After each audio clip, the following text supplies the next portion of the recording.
Chapter 6. Remember Human Nature. I have incidentally mentioned the vast expanse of 44 hours between leaving business at 2 p.m. on Saturday and returning to business at 10 a.m. on Monday. And here I must touch on the point whether the week should consist of 6 days or of 7.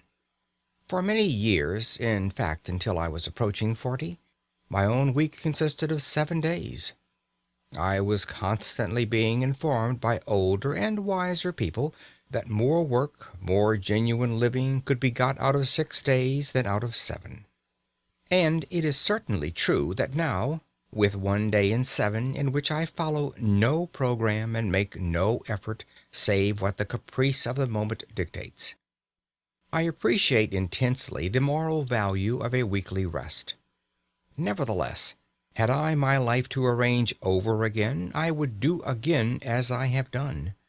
Only those who have lived at the full stretch 7 days a week for a long time can appreciate the full beauty of a regular, recurring idleness. Moreover, I am aging, and it is a question of age. In cases of abounding youth and exceptional energy and desire for effort, I should say unhesitatingly, keep going, day in, day out. But in the average case, I should say, confine your formal program, super program, I mean, to 6 days a week. If you find yourself wishing to extend it, but only in proportion to your wish, and count the time extra as a windfall, not as regular income, so that you can return to a 6-day program without the sensation of being poorer, of being a backslider. Let us now see where we stand.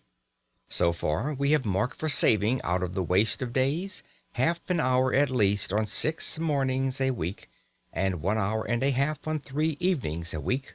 Total, 7 hours and a half a week.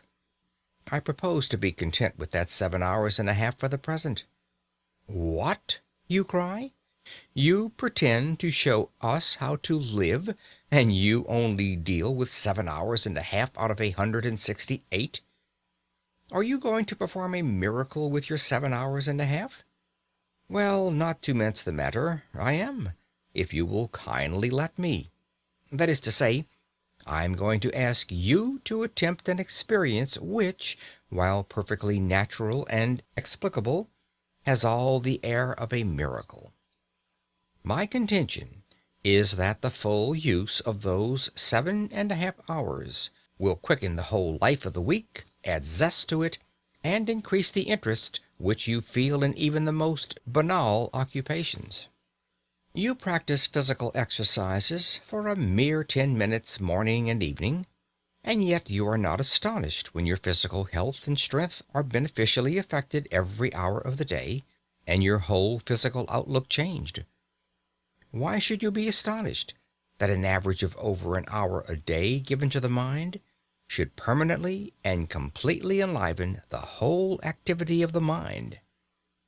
More time might assuredly be given to the cultivation of oneself, and in proportion as the time was longer, the results would be greater.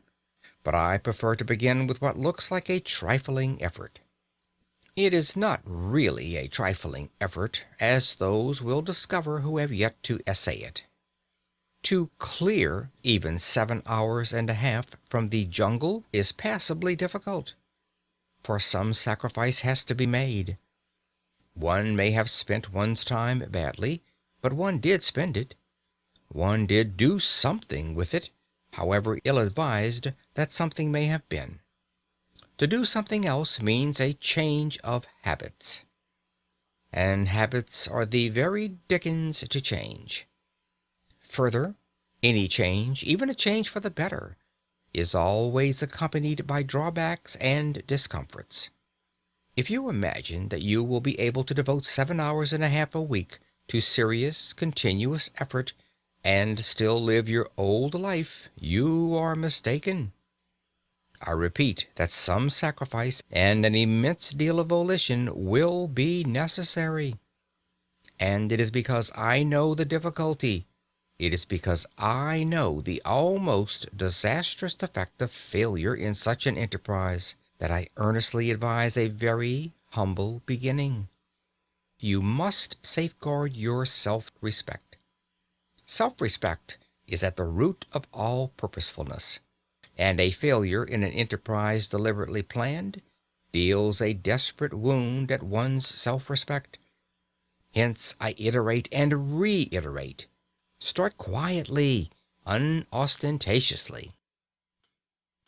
When you have conscientiously given 7 hours and a half a week to the cultivation of your vitality for 3 months, then you may begin to sing louder and tell yourself what wondrous things you are capable of doing.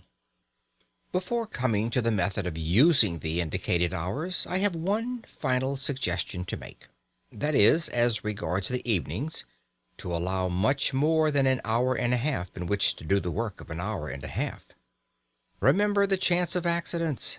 Remember human nature, and give yourself, say, from 9 to 11:30 for your task of 90 minutes.